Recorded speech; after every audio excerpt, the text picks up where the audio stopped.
I can do this whole first section. Yeah. And then do you want to do the whole second section? First section. Well, I'm a student associate for ethical inquiry at Carleton. Its broad mission is to promote ethical discussions at Carleton.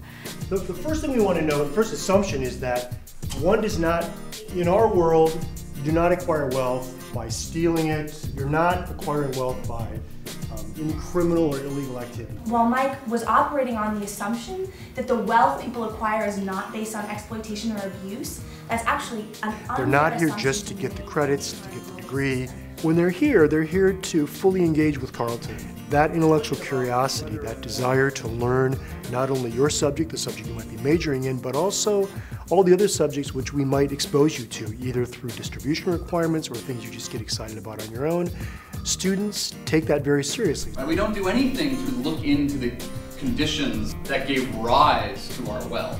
And surely to engage in an activity where there's not even a slight possibility, but a very real possibility there's a grave moral harm going on that is leading to you getting whatever it is that you're getting, and to refuse to look at it seriously, let alone adjust your behavior, but to refuse to look at it seriously, that itself is a moral failing. And we were really excited about that debate because people were, not only were there a lot of strength in the debaters themselves, but a lot of people in the audience really excited about what the debaters were saying. In an advanced capitalist economy, is somehow, at some level, immoral.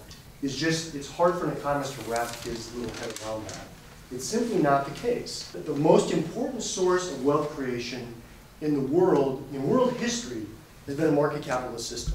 Faced accusations at times of killing labor workers, of destroying the environment, removing indigenous people from their land, all these different groups that are, and that's profitable, right? It's profitable for Unocal not to pay their workers.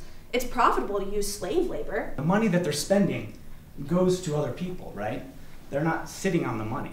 The money that they spend goes to people who need the money, who obviously found it worthwhile or good for them to give their goods in exchange for your money.